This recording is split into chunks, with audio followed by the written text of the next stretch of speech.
Aguardando aqui para iniciar. Está meio lento.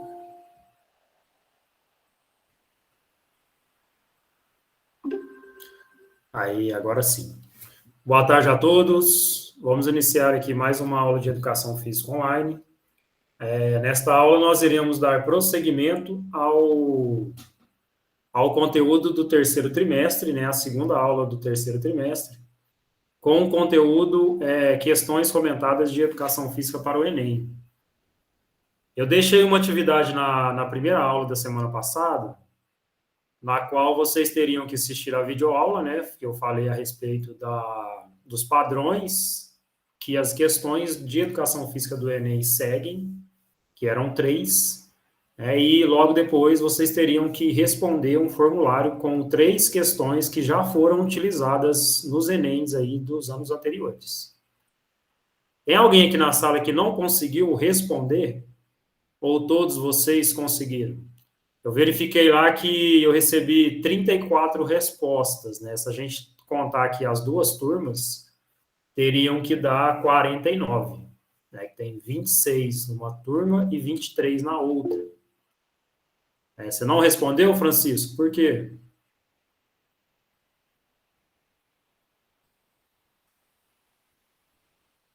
Aconteceu alguma coisa aí que você não conseguiu responder?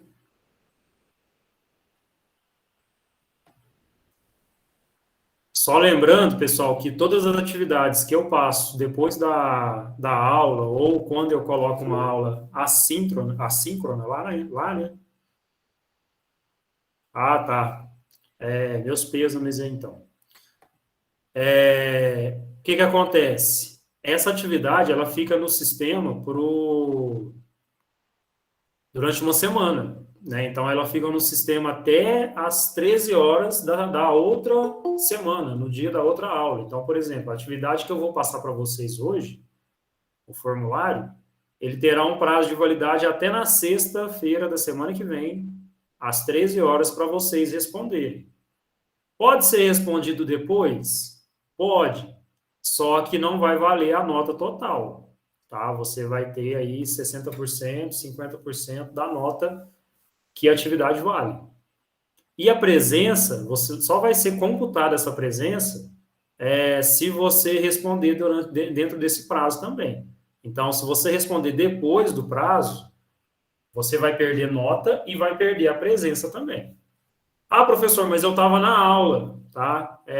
Só que é o critério que a gente está adotando aí. Eu estava na aula, mas não respondi. Sempre durante a aula, a gente sempre termina essa aula um pouco mais cedo, né? Então, se a gente termina um pouco mais cedo, dá para pelo menos começar a responder aí e não perder essa presença e também ter a garantia da nota completa.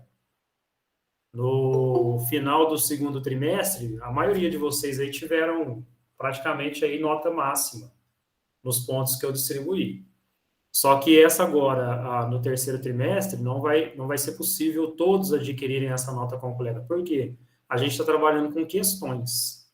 E a gente vai fazer a correção dessas questões. Então, provavelmente, pode acontecer de ter algum de vocês aí que não vai conseguir a nota completa. Tá? E em relação à presença, a presença também é importante, principalmente na finalização do ano. Vocês têm uma carga horária de presença para cumprir. Então, não adianta, eu já passei de ano, vou entregar tudo com atraso, não preciso mais da pontuação, mas você vai precisar da presença. Então, é importante vocês fazerem no prazo. Se vocês conseguirem, tá certo que, como agora é questão do Enem, então precisa de um tempo, assim, para estar analisando as questões, para estar lendo, pode ser que vocês consigam fazer durante o restinho de aula que vocês tiverem. Então, por exemplo, sobrou meia hora lá, 40 minutos de aula, o professor não vai falar mais, então aproveita esse tempo para poder fazer. E outra coisa, é importante para vocês, mesmo que a grande maioria de vocês já está aprovado ou já está próximo de ser aprovado, é importante vocês garantirem uma boa nota no final do ano, porque vai lá no histórico de vocês. E histórico conta muito para várias situações aí, quando vocês não tiver na escola mais. né? Então, é importante. Beleza? Como é que vai funcionar as nossas aulas aqui nesse terceiro trimestre? Sempre quando a gente tiver uma aula online, uma aula síncrona, eu vou fazer a correção das atividades que eu passei na aula anterior e logo depois eu já solto lá no Google Sala de Aula a atividade dessa semana. Então, serão sempre 3 questões por aula, tá? 3 questões por semana para vocês responderem. Aí, na aula posterior, a gente discute sobre essas questões e faz a correção delas. Combinado? Se alguém tiver alguma dúvida, pode me chamar aí durante a nossa fala, tá bom? Bom, lembrando, eu não sei se vocês observaram, parece que o Enem está programado para o dia 24, né? Dia 21 de novembro, né? O primeiro dia de questões, primeiro dia de prova. Até lá, eu fiz um cálculo aqui, até lá a gente vai ter mais ou menos 9 aulas, 9 quintas-feiras aí. Então, a gente fazendo um total aí de 3 questões por encontro, né, por aula, a gente vai ter aí no mínimo 27 questões só de educação física para a gente treinar, né, para a gente conseguir aí resolver, ver o que errou, para quando chegar no dia lá da prova, vocês já terem ciência de mais ou menos como que funciona a questão de educação física. As questões de educação física, né? E eu falei para vocês também na videoaula, quem assistiu vai lembrar, que apesar de ser poucas questões, né, na prova, na parte de educação física, mas esse pouco pode fazer toda a diferença no seu resultado final lá, né? Então, dependendo das pretensões que vocês têm em relação à faculdade, a qual curso, qual faculdade que vocês querem, pode ser que essas 5 questões de educação física façam uma falta danada. Então, é importante vocês entenderem como que funciona, como que responde, como é que se analisa uma questão, né, para vocês conquistarem aí o máximo dessas 5 questões possíveis. Se conseguir responder as 5, beleza. Se conseguir acertar as 5, ótimo, tá? Então, vai depender muito das pretensões que vocês têm em relação à faculdade que vocês vão escolher, né, e em relação ao curso que vocês têm vontade de fazer. Beleza? Reta final. Bom, eu vou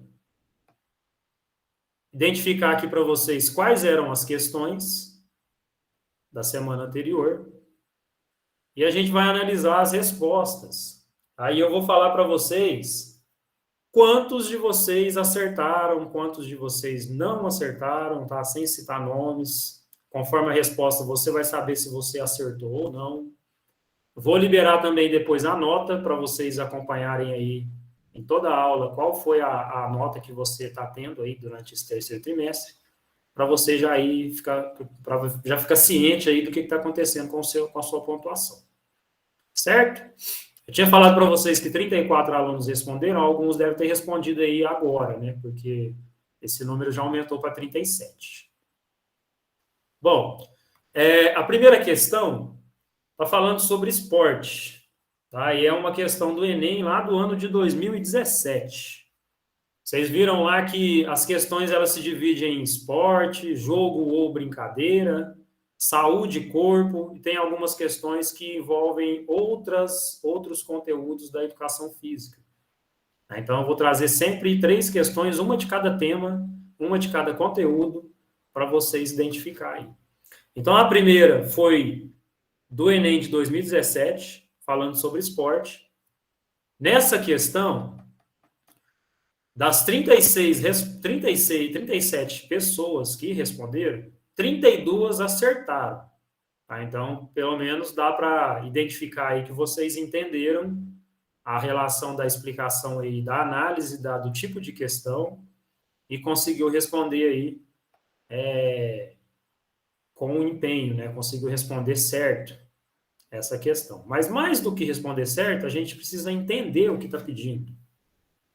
Então, tem um texto de apoio. Geralmente, todas as questões de educação física do Enem têm um texto de apoio.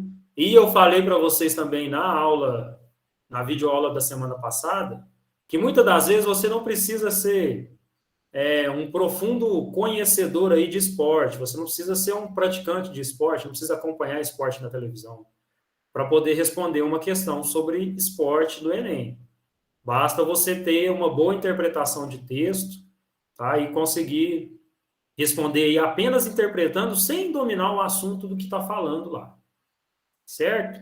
Outra questão também, outra dica interessante é que muitas das vezes as questões, as alternativas de respostas, ela não tem muito a ver com o que está pedindo no texto, né? Então são alternativas um pouco meio fora do contexto, né? Então, se você às vezes conseguir ler o texto, ver do que se trata, você consegue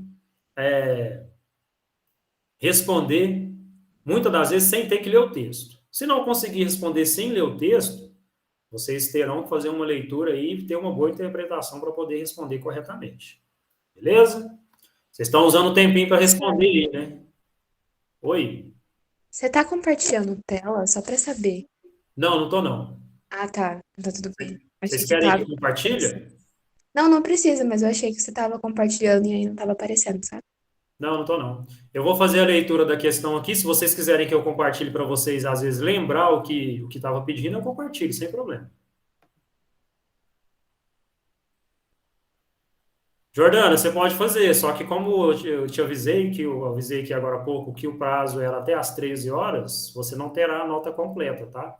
Você vai receber uma pontuação depois que eu liberar aqui a pontuação de cada um, só que essa pontuação, como você entregou em atraso, ela vai equivaler a metade do que você vai tirar aí, certo?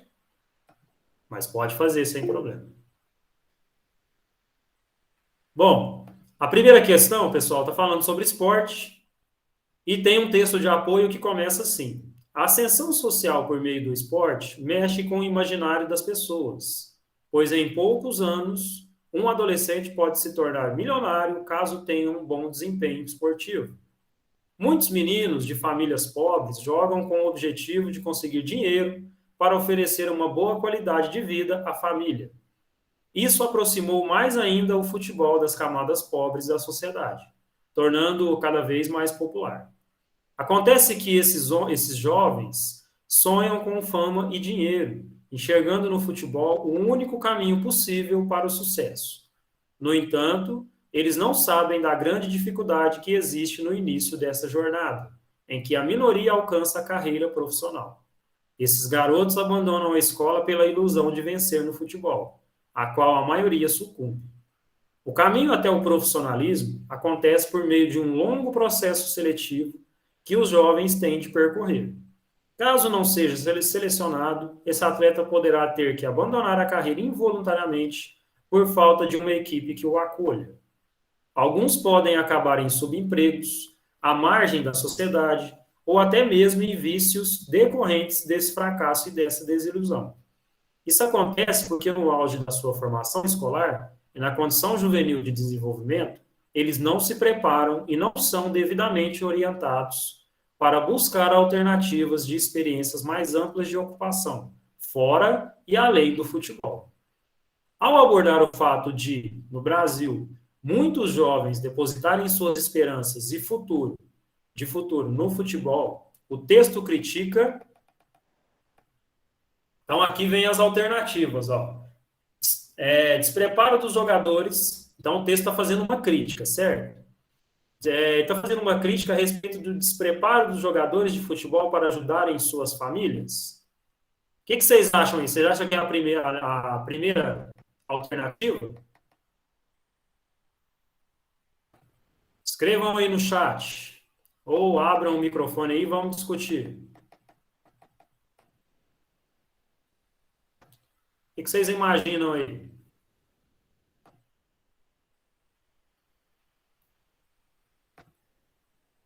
E aí, pessoal, o que vocês acham?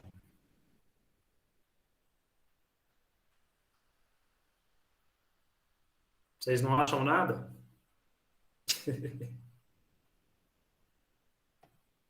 Ó, professor, essa eu vi que eu errei quando eu fiz o formulário, entendeu? Porque eu interpretei uma coisa na resposta que depois eu vi que realmente eu interpretei errado. Eu marquei que era a garantia de um emprego, que estava criticando a garantia de um emprego. Só que aí depois que eu vi que nessa frase eu estava afirmando que existia uma garantia. Mas quando eu fui marcar essa questão, eu achei que era, tipo, uma ideia de que existe uma garantia. Tipo, critica a ideia de que existe uma garantia. Só que não era isso que estava escrito. Então, eu marquei a questão errada nessa. Isso, na verdade, se você fosse ver assim, se não fosse uma crítica, talvez essa alternativa de garantia poderia ser uma das respostas corretas. Sim, é porque é a crítica que ele faz. Daí, quando eu vi a palavra crítica, aí eu vi a palavra garantia, eu já liguei como, tipo assim, o texto critica, porque se você pensar como eu pensei, faz sentido também, seria uma resposta correta. O Sim, texto critica essa ideia de que existe uma garantia de que se as pessoas se dedicarem o suficiente, elas vão conseguir chegar onde elas querem. E, tipo, essa ideia de meritocracia, que vai todo mundo conseguir chegar lá e que não sei o quê, e que é isso. errado, entendeu? Principalmente se a gente vê a questão do futebol, se a gente analisar a questão do futebol, ele muitas das vezes ele é muito mais difícil de um atleta, por exemplo, na idade que vocês estão, ou até um pouco mais jovem. A chance de um menino ou de uma menina chegar na categoria profissional e ter uma vida digna, né, conseguir ganhar dinheiro com o futebol, é menos de 5%. Então, se você pegar 100 jogadores de futebol hoje, entre até os 15 anos, um exemplo, desses 100, apenas 5 terão a chance de chegar à categoria profissional tendo um bom salário, que basicamente é aqueles jogadores que a gente vê na televisão. Então, muitos depositam essa chance de virar um jogador de futebol, mas não conseguem, justamente por conta da concorrência e das poucas chances que muitos deles têm. Então, o texto faz uma crítica a respeito disso. Então, na verdade, a primeira opção, ela é o contrário. Aliás, essa opção que você colocou, Júlia, é o contrário do que o texto está pedindo. O texto critica justamente a falta de garantia de ascensão social. Então, Exatamente. É tipo, quando eu vi, eu achei que era tipo assim, o texto critica a ideia de que existe uma garantia, entendeu? Só que aí eu marquei a alternativa que tinha a palavra garantia, e aí depois eu estava errada. exatamente. Alguém colocou, não preciso nem perguntar, né? Ninguém colocou a letra A, porque essa alternativa é o despreparo dos jogadores de futebol para ajudarem suas famílias a superar a miséria. Essa alternativa está completamente errada. O primeiro parágrafo diz que muitos meninos de famílias pobres jogam com a expectativa de conseguir dinheiro para oferecer uma boa qualidade de vida à família. Então, se o texto está fazendo uma crítica, então a letra A também não é. A letra B é o contrário. A letra C, a falta de investimento dos clubes para que os atletas possam atuar profissionalmente e viver do futebol. Nada no texto é dito sobre investimento dos clubes. Então, essa alternativa também não é errada, não é certa.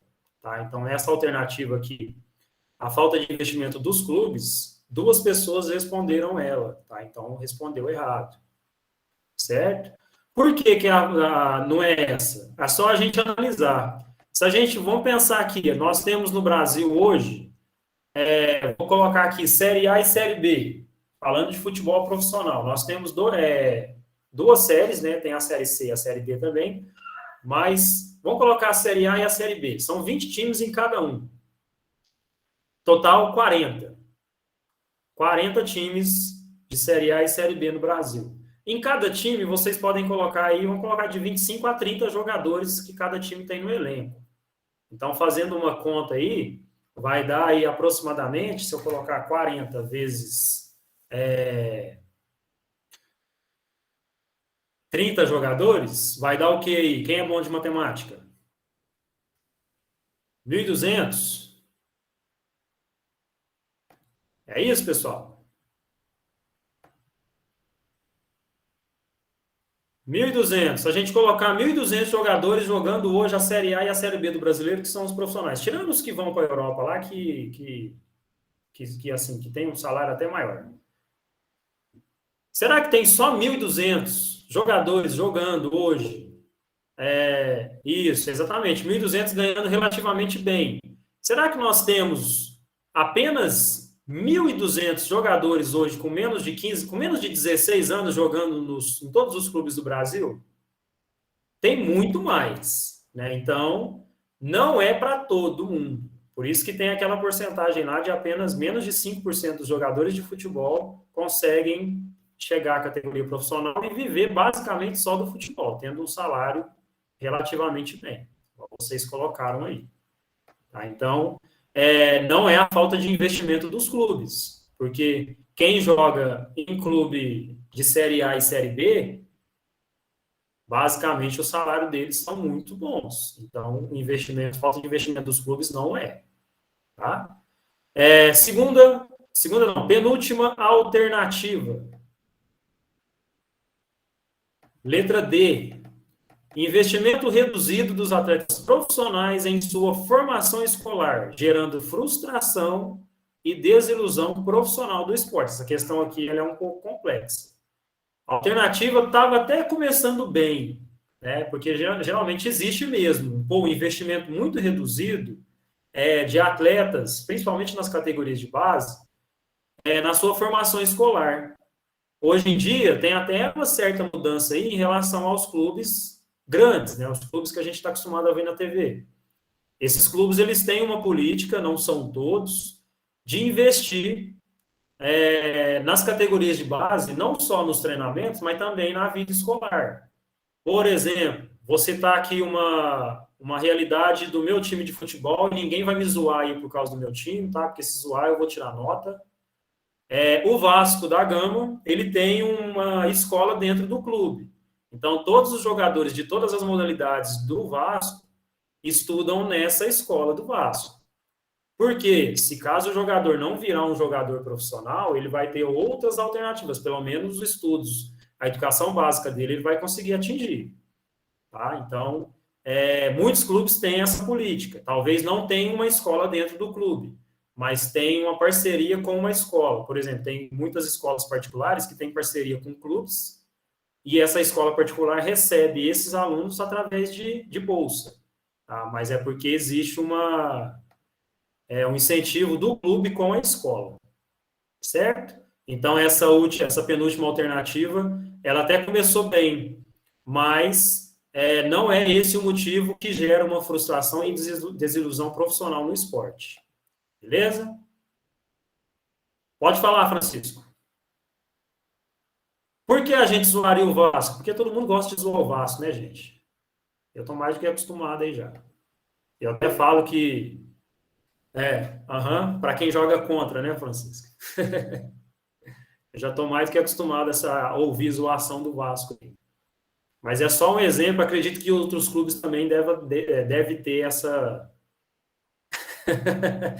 isso aí, você deve ser cruzeirense para estar falando isso aí, né? Eu acredito que outros clubes devem ter essa política também de ter essa parceria com a escola. Seu pai é vascaíno? Seu pai é gente boa, então. Bom, se não é a letra A, nem a B, nem a C, nem a D, a alternativa correta é a letra E. Tá? Essa é a crítica do texto. A despreocupação dos sujeitos com uma formação paralela à esportiva, para habilitá-los a atuar em outros setores da vida. Foi o que eu falei. Tem alguém aqui na turma de vocês aqui que é atleta? Que faz algum tipo de esporte, que já participa de algum time aí de futebol, de vôlei, o que é que seja? Você é atleta de quê, Gabriel? Você joga futebol? Basquete? Beleza, o Gabriel está terminando o 3º ano do ensino médio. Caso ele não venha a ser um jogador de basquete, ele pelo menos terminou lá o seu ensino médio. Acredito que o Gabriel tenha a pretensão de fazer faculdade também, né? E isso parte muito do sujeito, né? Isso não vem muito por exemplo, no caso dele, não vem da onde ele faz o basquete. Não é o pessoal do basquete lá o professor ou o próprio grupo que ele faz, que vai ter que incentivar ele a praticar os estudos. Tem que partir dele, tá?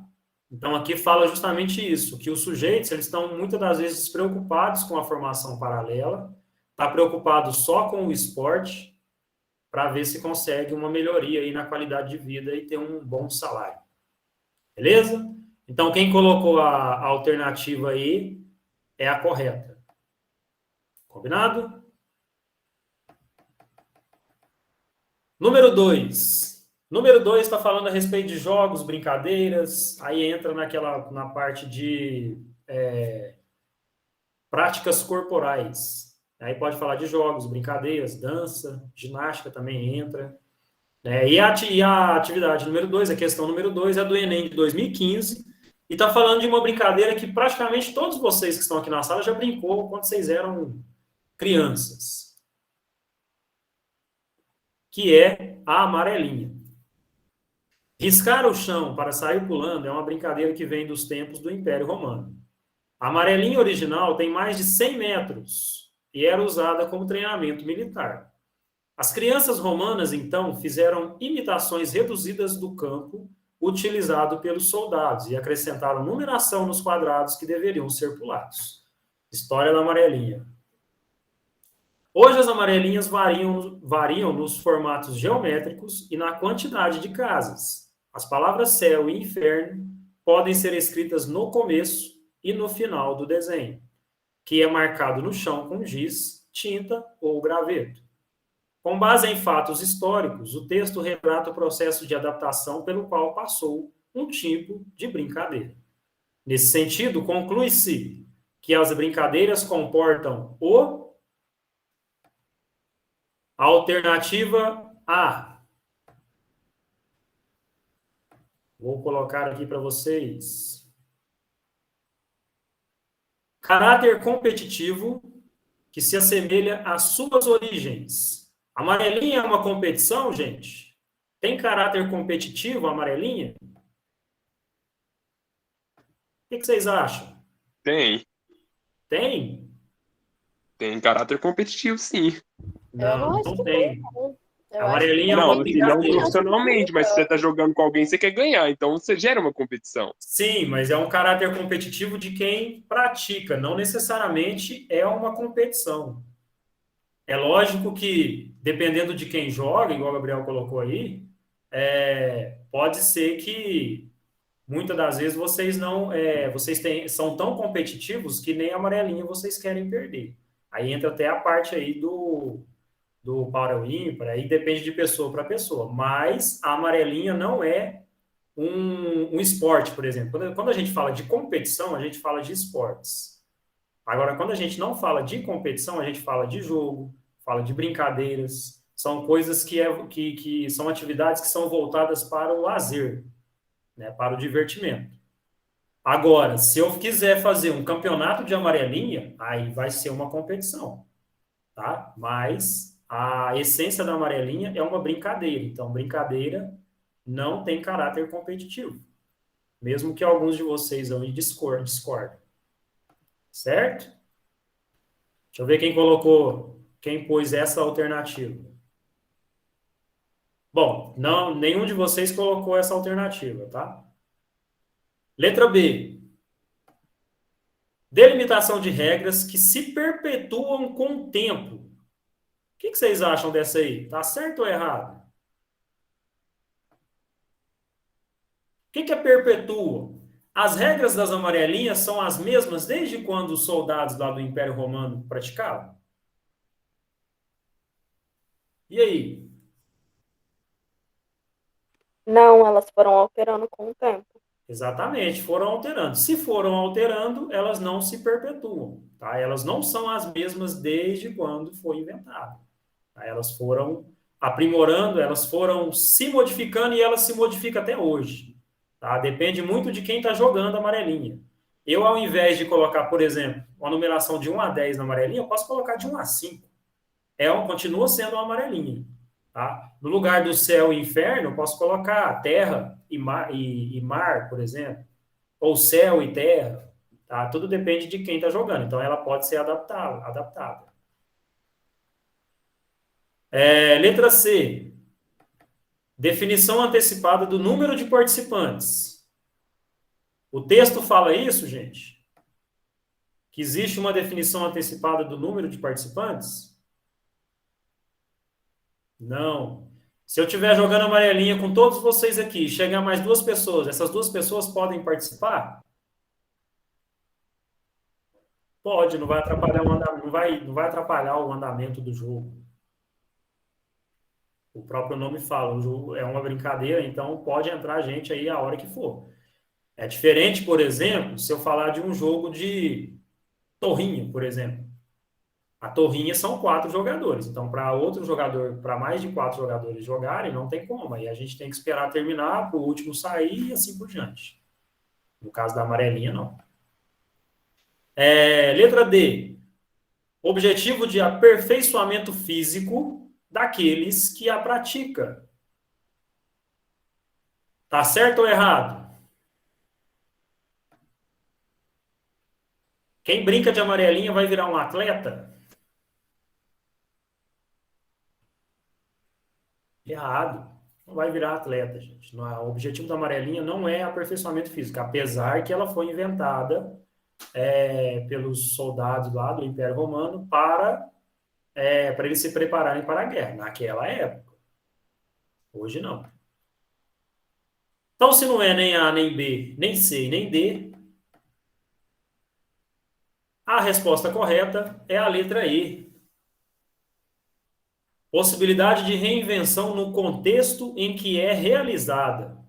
Foi o que eu falei para vocês, ó. Dependendo da onde a amarelinha é brincada, de repente, dependendo da onde você brinca, você pode reinventar essa amarelinha. Então, você pode utilizar diferentes formas de você estar brincando ela. Então, ela é uma brincadeira que a gente consegue adaptar, assim como várias outras brincadeiras que a gente tem aí no contexto escolar, né? Então, a resposta correta dessa atividade é a letra E, a última. Das 39 pessoas que responderam, 34 acertaram. E a última questão do Enem do ano de 2019 está falando sobre o Neymar. Lá vem polêmica aí, hein? Ó, Neymar, texto de apoio.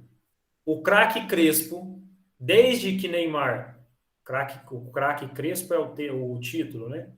Desde que Neymar despontou no futebol, uma de suas marcas registradas é o cabelo, sempre com um visual novo a cada campeonato.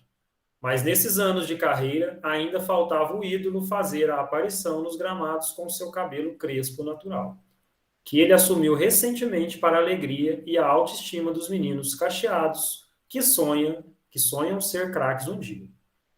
É difícil assumir os cachos e abandonar a ditadura do alisamento, em um mundo onde o cabelo liso é tido como padrão de beleza ideal. Quando conseguimos fazer a transição capilar, esse gesto nos aproxima da nossa real identidade e nos empodera. Falo por experiência própria. Passei 30 anos usando cabelos lisos e já nem lembrava de como eram meus cabelos, meus fios naturais. Recuperar a textura crespa, para além do cuidado estético, foi um ato político, de aceitação, de autorreconhecimento e de redescoberta da minha negritude. O discurso dos fios naturais tem ganhado uma representação cada vez mais positiva, valorizando a volta dos cachos sem cair no estereótipo do exótico, muito comum no Brasil. O cabelo crespo definitivamente não é uma moda passageira. Torço para que Neymar também não seja. Alexandra Loras é ex-consuleza da França em São Paulo. Ela é empresária, consultora de empresas e autora de livros. Considerando os procedimentos argumentativos presentes nesse texto, infere-se que o objetivo da autora é alternativas. Então, é um texto que está falando sobre o cabelo do Neymar, tipos de cabelo. Está falando sobre saúde e beleza.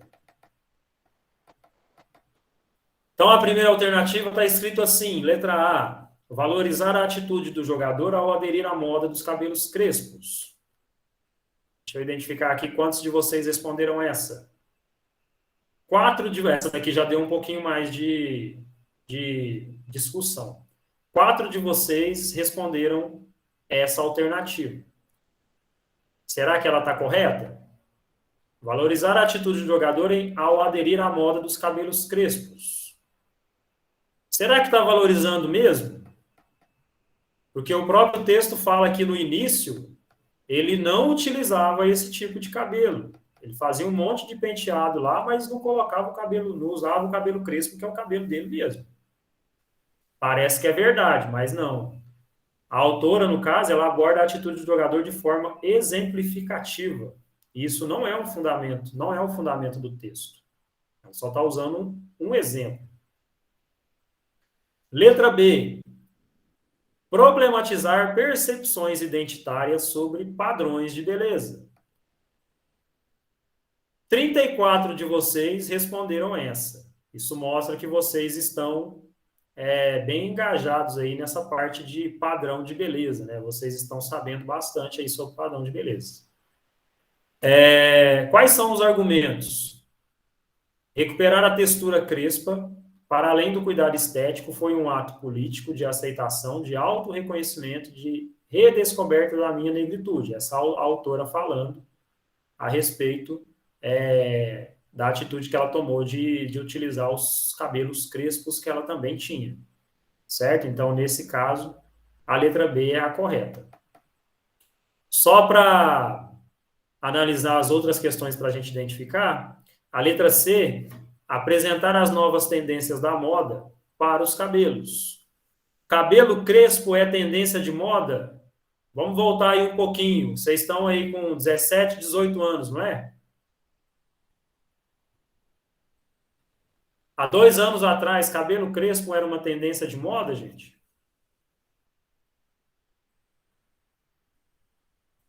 O que vocês acham? Não, né? Talvez para algumas pessoas, sim, mas não é uma tendência de moda. Por quê? Quem, às vezes, tem um cabelo... isso começou há pouco tempo. Quem tem, às vezes, o cabelo liso, natural, tem como transformar esse cabelo em cabelo crespo? Será que é possível? Acredito que não, né? Então, não significa tendência de moda.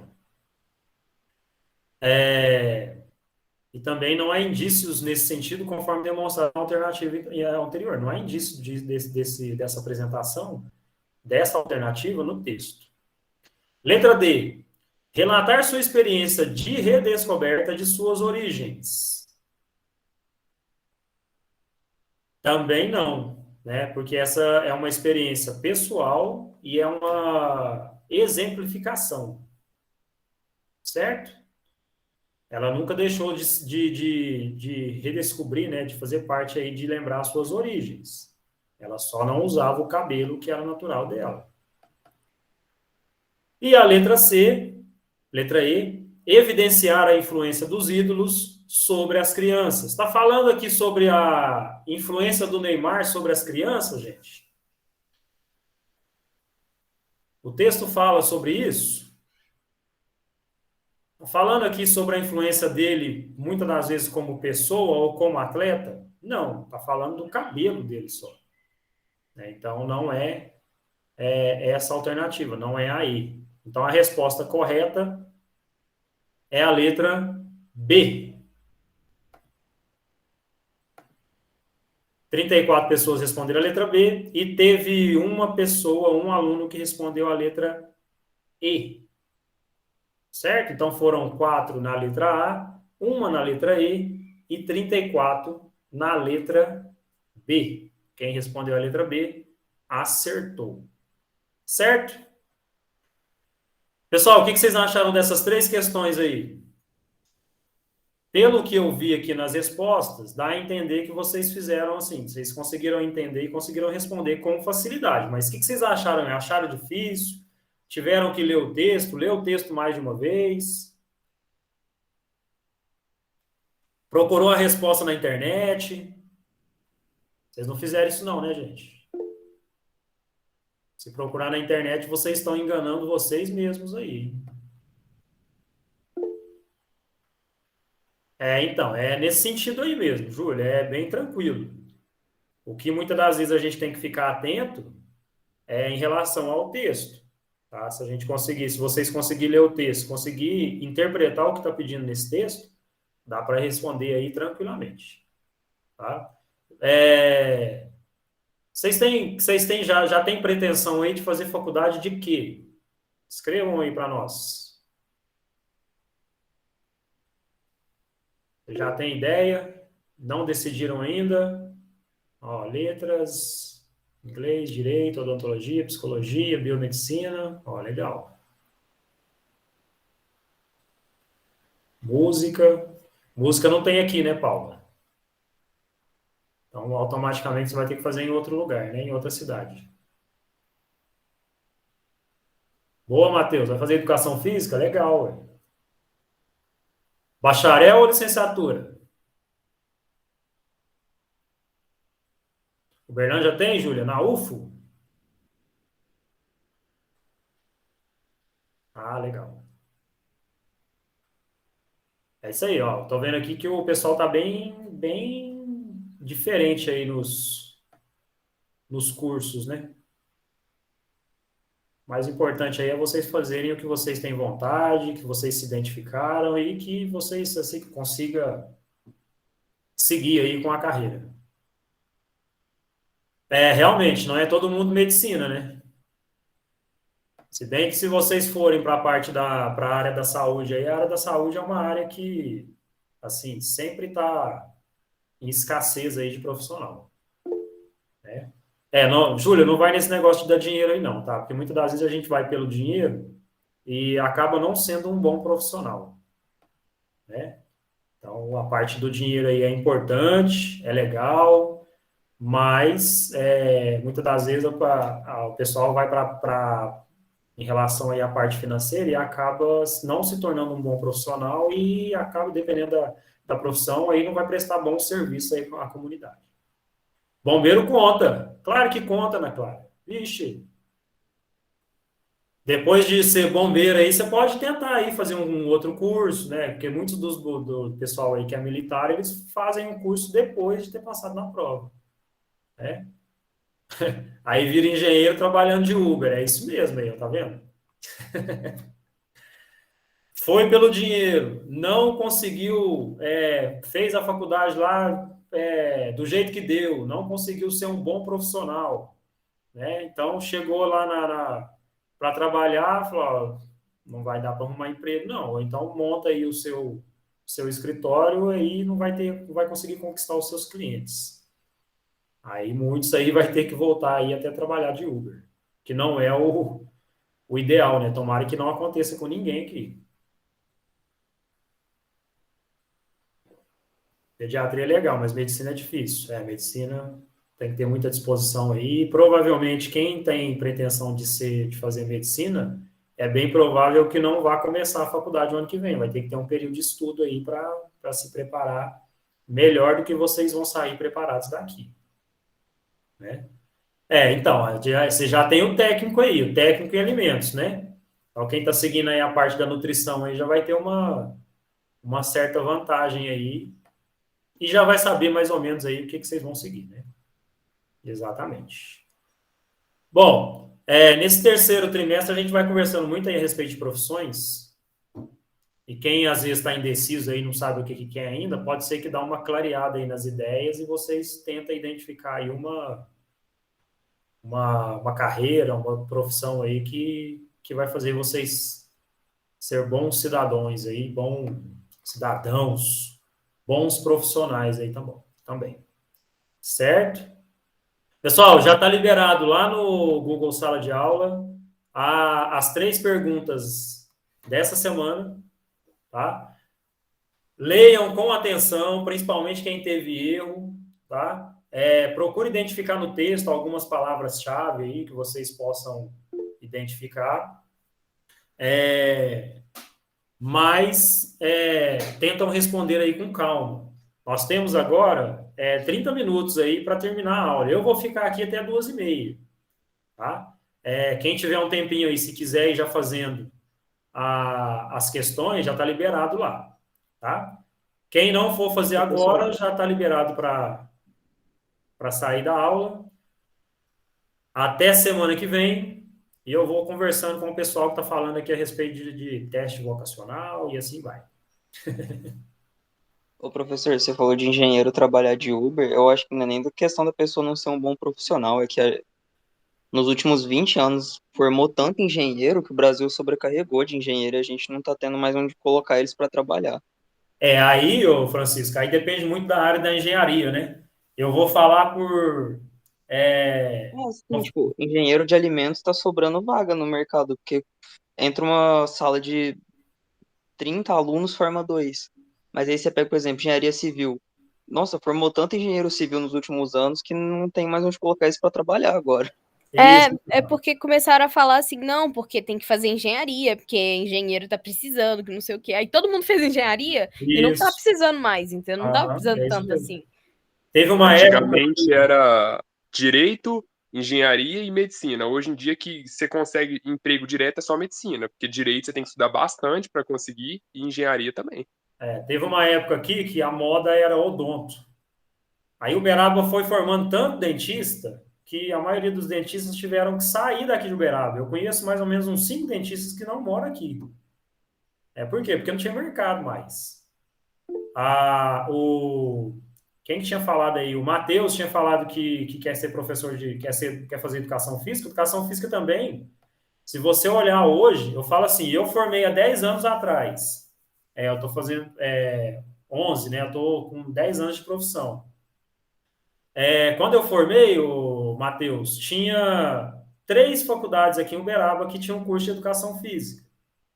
Hoje, são 5.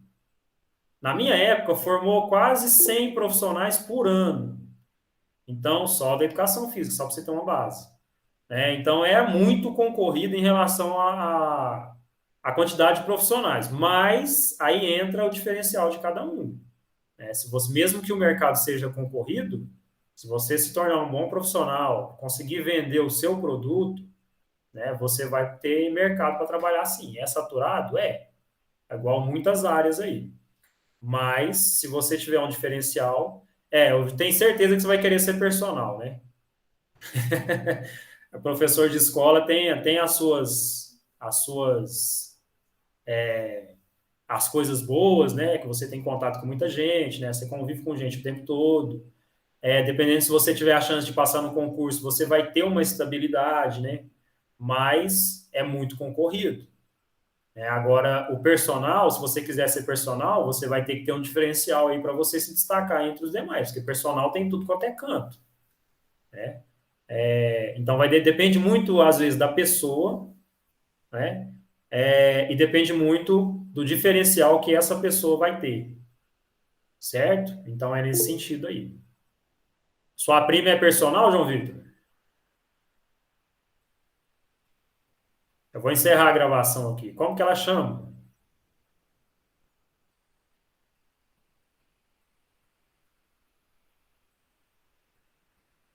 Vou encerrar a gravação aqui e a gente continua a nossa conversa.